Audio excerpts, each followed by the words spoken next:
A Tale of Two Cities by Charles Dickens. Preface. When I was acting with my children and friends in Mr. Wilkie Collins's drama, The Frozen Deep, I first conceived the main idea of this story. A strong desire was upon me then to embody in it my own person, and I traced out in my fancy the state of mind of which it would necessitate the presentation to an observant spectator, with particular care and interest. As the idea became familiar to me, it gradually shaped itself into its present form. Throughout its execution, it had complete possession of me. I have so far verified what is done and suffered in these pages, as that I have certainly done and suffered it all myself. Whenever any reference, however slight, is made here to the condition of the French people before or during the Revolution, it is truly made on the faith of trustworthy witnesses. It has been one of my hopes to add something to the popular and picturesque means of understanding that terrible time, though no one can hope to add anything to the philosophy of Mr. Carlyle's wonderful book. Book the First, Recalled to Life. Chapter 1. The Period. It was the best of times, it was the worst of times. It was the age of wisdom, it was the age of foolishness. It was the epoch of belief, it was the epoch of incredulity. It was the season of light, it was the season of darkness. It was the spring of hope, it was the winter of despair. We had everything before us, we had nothing before us. We were all going direct to heaven, we were all going direct the other way. In short, the period was so far like the present period, that some of its noisiest authorities insisted on it being received, for good or for evil, in the superlative degree of comparison only. There were a king with a large jaw and a queen with a plain face on the throne of England. There were a king with a large jaw and a queen with a fair face on the throne of France. In both countries it was clearer than crystal to the lords of the state preserves of loaves and fishes that things in general were settled forever. It was the year of our Lord 1775. Spiritual revelations were conceded to England at that favoured period, as at this. Mrs. Southcott had recently attained her 25th blessed birthday, of whom a prophetic private in the Life Guards had heralded the sublime appearance by announcing that arrangements were made for the swallowing up of London and Westminster. Even the Cock Lane ghost had been laid only a round dozen of years, after rapping out its messages, as the spirits of this very year last past, supernaturally deficient in originality, rapped out theirs. Mere messages in the earthly order of events had lately come to the English crown and people, from a congress of British subjects in America, which, strange to relate, have proved more important to the human race than any communications yet received through any of the chickens of the Cock Lane brood. France, less favoured on the whole as to the matters spiritual than her sister of the Shield and Trident, rolled with exceeding smoothness downhill, making paper money and spending it. Under the guidance of her Christian pastors, she entertained herself, besides, with such humane achievements as sentencing a youth to have his hands cut off, his tongue torn out with pincers, and his body burned alive, because he had not kneeled down in the rain to do honour to a dirty procession of monks which passed within his view, at a distance of some 50 or 60 yards. It is likely enough that, rooted in the woods of France and Norway, there were growing trees when that sufferer was put to death, already marked by the woodman, fate, to come down and be sawn into boards, to make a certain movable framework, with a sack and a knife in it. Terrible in history. It is likely enough that in the rough outhouses of some tillers of the heavy lands adjacent to Paris, there were sheltered from the weather that very day rude carts, bespattered with rustic mire, snuffed about by pigs, and roosted in by poultry, which the farmer, Death, had already set apart to be his tumbrils of the Revolution. But that woodman and that farmer, though they work unceasingly, work silently, and no one heard them as they went about with muffled tread, the rather, forasmuch as to entertain any suspicion that they were awake, was to be atheistical and traitorous. In England there was scarcely an amount of order and protection to justify much national boasting.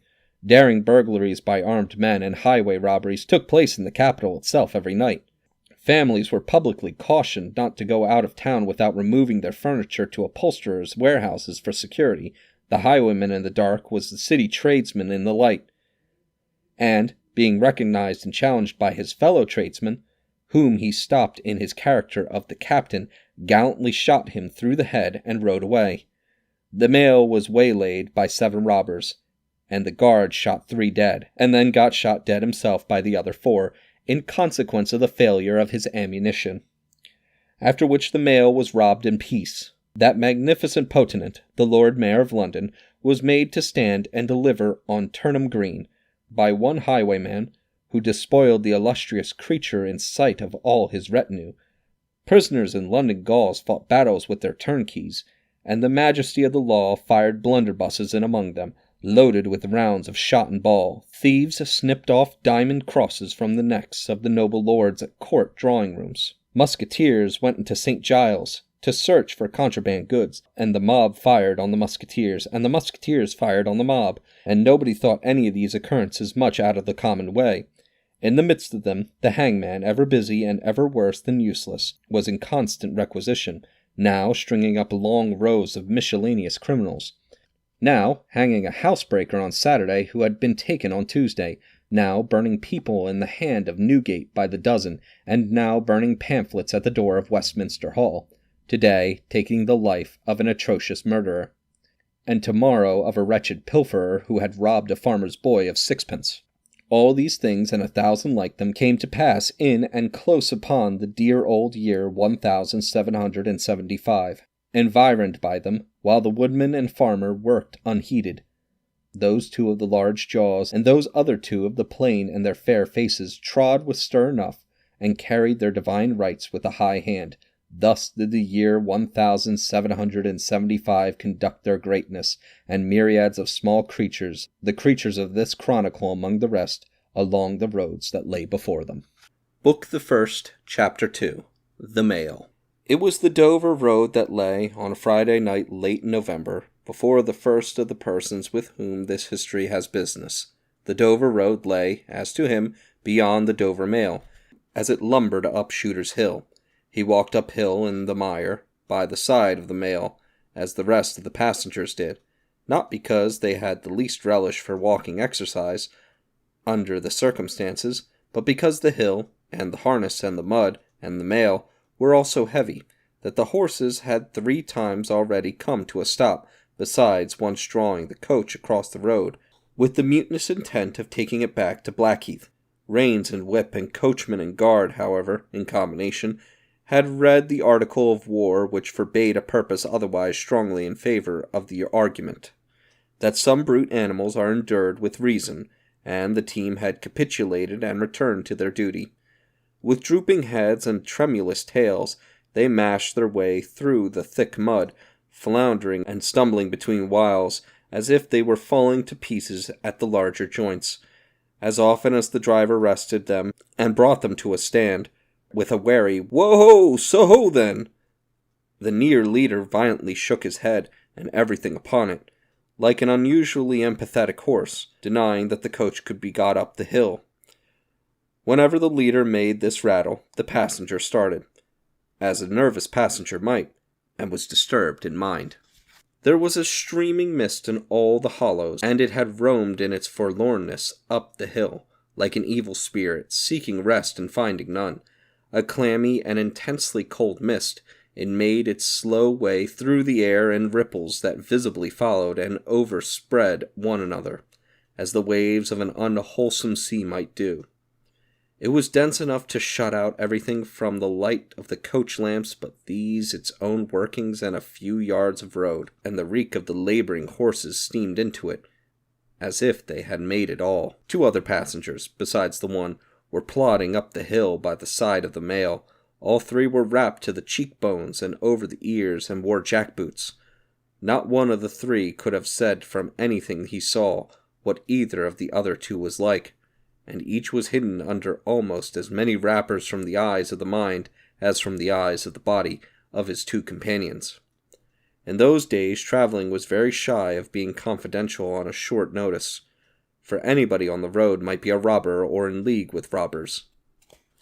As to the latter, when every posting-house and alehouse could produce somebody in the captain's pay, ranging from the landlord to the lowest stable nondescript, it was the likeliest thing upon the cards.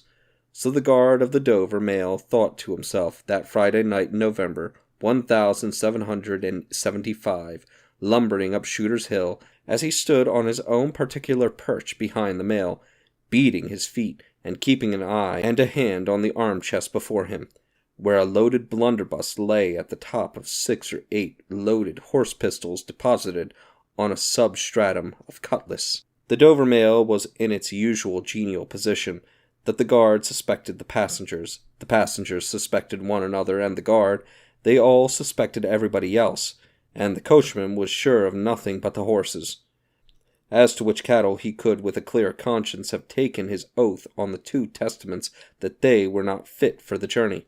"Whoa-ho!" said the coachman. "So then, one more pull and you're at the top, and be damned to you, for I have had trouble enough to get you to it, Joe."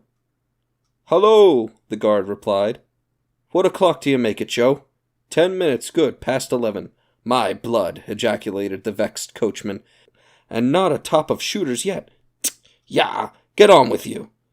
The empathetic horse, cut short by the whip in the most decided negative, made a decided scramble for it, and the 3 other horses followed suit. Once more the Dover mail struggled on with the jackboots of its passengers squashing along by its side.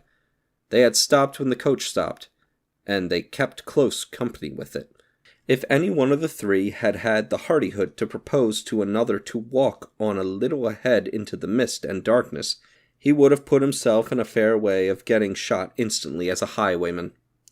The loud burst carried the mail to the summit of the hill. The horses stopped to breathe again, and the guard got down to skid the wheel for the descent, and open the coach door to let the passengers in. "Joe!" cried the coachman in a warning voice, looking down from his box. "What do you say, Tom?" They both listened. "I say a horse at a canter coming up, Joe."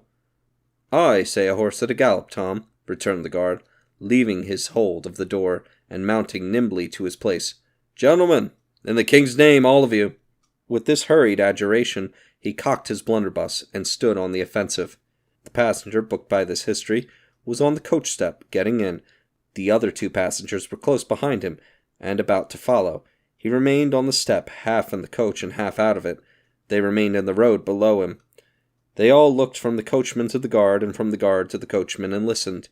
The coachman looked back, and the guard looked back, and even the empathetic leader pricked up his ears and looked back, without contradicting.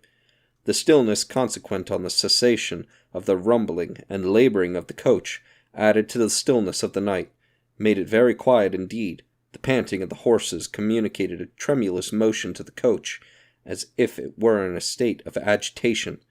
The hearts of the passengers beat loud enough perhaps to be heard, but at any rate the quiet pause was audibly expressive of people out of breath, and holding the breath, and having the pulses quickened by expectation. The sound of a horse at a gallop came fast and furiously up the hill. "So-ho!" the guard rang out, as loud as he could roar. "Yo there! Stand! I shall fire!" The pace was suddenly checked, and with much splashing and floundering, a man's voice called from the mist. "Is that the Dover mail?" "Never you mind what it is," the guard retorted. "What are you?" "Is that the Dover mail?" "Why do you want to know?" "I want a passenger, if it is." "What passenger?" "Mr. Jarvis Lorry." Our booked passenger showed in a moment that it was his name. The guard, the coachman, and the 2 other passengers eyed him distrustfully. "Keep where you are," the guard called to the voice in the mist, "because if I should make a mistake, it could never be set right in your lifetime. Gentlemen of the name of Lorry, answer straight." "What is the matter?" asked the passenger, then with mildly quavering speech. "Who wants me? Is it Jerry?" "I don't like Jerry's voice if it is Jerry," growled the guard to himself. "He's hoarser than suits me, is Jerry." "Yes, Mr. Lorry." "What is the matter?" "A dispatch sent after you for over yonder, T & Co." "I know this messenger, guard," said Mr. Lorry, getting down into the road, assisted from behind more swiftly than politely by the other 2 passengers, who immediately scrambled into the coach, shut the door, and pulled up the window. "You may come close, there's nothing wrong." "I hope there ain't, but can't make so nation sure of that," said the guard in gruff soliloquy. "Halloa you!" "Well, and halloa you," said Jerry more hoarsely than before. "Come on at a foot pace, d'ye mind me? And if ye got holsters to that saddle of yourn, don't let me see your hands go nigh 'em. For I'm a devil at a quick mistake, and when I make one, it takes the form of lead. So now let's look at you." The figures of a horse and rider came slowly through the eddying mist, and came to the side of the mail, where the passengers stood. The rider stopped, and, casting up his eye at the guard, handed the passenger a small folded paper. The rider's horse was blown, and both horse and rider were covered with mud, from the hoofs of the horse to the hat of the man. "Guard," said the passenger, in a tone of quiet business confidence. The watchful guard, with his right hand at the stock of his raised blunderbuss, and his left at the barrel, and his eye on the horseman, said curtly, "Sir." "There is nothing to apprehend. I belong to Tellson's Bank. You must know Tellson's Bank in London. I am going to Paris on business. A crown to drink. I may read this." "If so, be as you're quick, sir." He opened it in the light of the coach lamp on the side, and read first to himself, and then aloud. "Wait at Dover for Mamselle. It's not long, you see, guard. Jerry, say that my answer was recalled to life." Jerry started in his saddle. "That's a blazing strange answer, too," said he at his hoarsest. "Take that message back, and they will know that I received this, as well as if I wrote it. Make the best of your way. Good night." With those words, the passenger opened the coach door and got in, not at all assisted by his fellow passengers, who had expeditiously secreted their watches and purses in their boots, and were now making a general pretense of being asleep, with no more definite purpose than to escape the hazard of originating any other kind of action. The coach lumbered on again, with heavier wreaths of mist closing round it as it began the descent. The guard soon replaced his blunderbuss in his arm-chest, and, having looked to the rest of its contents, and having looked to the supplementary pistols that he wore in his belt, looked to the smaller chest beneath his seat, in which there were a few smith's tools, a couple of torches, and a tinder-box. For he was furnished with that completeness that if the coach lamps had been blown and stormed out, which did occasionally happen, he had only to shut himself up inside, keep the flint and steel sparks well off the straw, and get a light with tolerable safety and ease, if he were lucky, in 5 minutes. "Tom," softly over the coach roof. "Halloa, Joe. Did you hear the message?" "I did, Joe. What did you make of it, Tom?" "Nothing at all, Joe." "That's a coincidence, too," the guard mused, for I made the same of it myself. Jerry, left alone in the mist and darkness, dismounted meanwhile, not only to ease his spent horse, but to wipe the mud from his face, and shake the wet out of his hat brim, which might be capable of holding about half a gallon. After standing with the bridle over his heavily splashed arm until the wheels of the mail were no longer within hearing, and the night was quite still again, he turned to walk down the hill.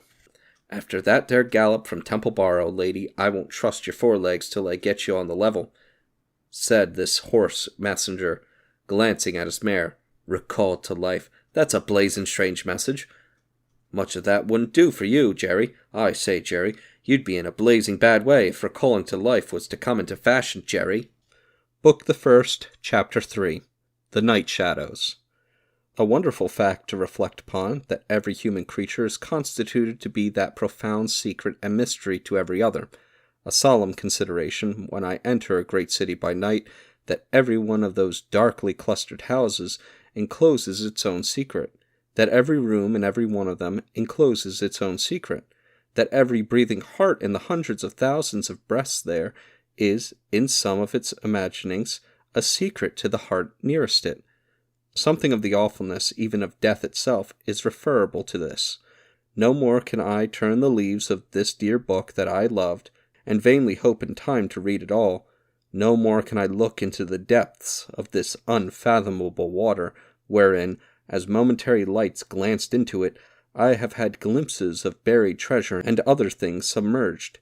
It was appointed that the book should shut with a spring, forever and forever, when I had read but a page. It was appointed that the water should be locked in an eternal frost, when the light was playing on its surface, and I stood in ignorance on the shore. My friend is dead. My neighbor is dead. My love, the darling of my soul, is dead. It is the inexorable consolidation and perpetuation of the secret that was always in that individuality, and which I shall carry in mind to my life's end. In any of the burial places of this city through which I pass, is there a sleeper more inscrutable than its busy inhabitants are, in their innermost personality to me, or than I am to them? As to this, his natural and not to be alienated inheritance, the messenger on horseback had exactly the same possessions as the king, the first minister of state, or the richest merchant in London. So, with the 3 passengers shut up in the narrow compass of one lumbering old mail coach, there were mysteries to one another, as complete as if each had in his own coach and 6, or his own coach and 60, with the breadth of a county between him and the next. The messenger rode back at an easy trot, stopping pretty often at alehouses by the way to drink, but evincing a tendency to keep his own counsel, and to keep his hat cocked over his eyes. He had eyes that assorted very well with the decoration being of a surface black, with no depth in the color or form, and much too near together, as if they were afraid of being found out in something, singly, if they kept too far apart. They had a sinister expression under an old cocked hat like a 3-cornered spittoon, and over a great muffler for the chin and throat, which descended nearly to the wearer's knees. When he had stopped for a drink, he moved this muffler with his left hand, only while he poured his liquor in with his right. As soon as that was done, he muffled again. "No, Jerry, no," said the messenger, harping on one theme as he rode. "I wouldn't do for you, Jerry. Jerry, you honest tradesman, it wouldn't suit your line of business. Recalled. Bust me if I don't think he'd been drinking." His message perplexed his mind to that degree that he was fain, several times, to take off his hat to scratch his head, except on the crown, which was raggedly bald. He had stiff, black hair standing jaggedly all over it, and growing downhill almost to his broad, blunt nose. It was so like Smith's work, so much more like the top of a strongly spiked wall than a head of hair, that the best of players at leapfrog might have declined him as the most dangerous man in the world to go over. While he trotted back with the message he was to deliver to the night watchman in his box at the door of Tellson's Bank, by Temple Bar, who was to deliver it to the greater authorities within, the shadows of the night took such shapes to him as arose out of the message, and took such shapes to the mare as arose out of her private topics of uneasiness. They seemed to be numerous, for she shied at every shadow on the road. What time the mail coach lumbered, jolted, rattled, and bumped upon its tedious way with its 3 fellow inscrutables inside, to whom, likewise, the shadows of the night revealed themselves in the forms their dozing eyes and wandering thoughts suggested. Tellson's Bank had a run upon it in the mail, as the bank passenger, with an arm drawn through the leathern strap, which did what lay in to keep him from pounding against the next passenger and driving him into his corner, whenever the coach got a special jolt, nodded in his place, with half-shut eyes, the little coach windows and the coach lamp dimly gleaming through them, and the bulky bundle of opposite passenger became the bank, and did a great stroke of business. The rattle of the harness was the chink of money, and more drafts were honored in 5 minutes than even Tellson's, with all its foreign and home connection, ever paid in thrice the time. Then the strong rooms underground at Tellson's, with such of their valuable stores and secrets as well known to the passenger, and it was not a little that he knew about them, opened before him, and he went in among them with the great keys and the feebly burning candle, and found them safe, and strong, and sound, and still, just as he had last seen them. But though the bank was almost always with him, and though the coach, in a confused way, like the presence of pain under an opiate, was always with him, there was another current of impression that never ceased to run, all through the night. He was on his way to dig someone out of a grave. Now which of the multitude of faces that showed themselves before him was the true face of the buried person, the shadows of the night did not indicate, but they were all the faces of a man of 45 by years, and they differed principally in the passions they expressed, and in the ghastliness of their worn and wasted state. Pride, contempt, defiance, stubbornness, submission, lamentation succeeded one another. So did varieties of sunken cheek, cadaverous color, emaciated hands and figures. But the face was in the main one face, and every head was prematurely white. 100 times the dozing passengers inquired of this spectre, "Buried how long?" The answer was always the same. "Almost 18 years. You had abandoned all hope of being dug out?" "Long ago." "You know what you were recalled to life?" "They tell me so.